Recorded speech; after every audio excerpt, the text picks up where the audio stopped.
In the years just before the American Revolution, I sent my son, John Lawrence, from our home in South Carolina to London.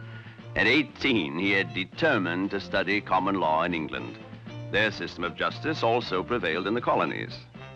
These were days of uneasy relationships between England and the colonies. Americans were accustomed to governing themselves. We'd been doing it for 150 years. But England was meddling more and more in our domestic life. John was aware of this, and he wanted to observe at first hand the attitudes of the British toward an American colonist. Dear Father, I must admit I feel a bit strange in my new surroundings.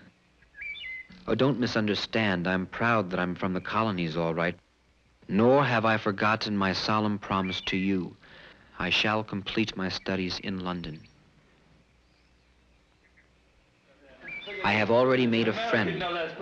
His name is Michaels. He is to share my lodgings, and he is studying law, too.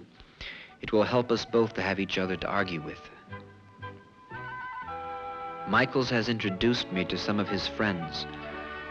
One in particular is intelligent and most amusing. Her name is Patty. I'm beginning to like it here.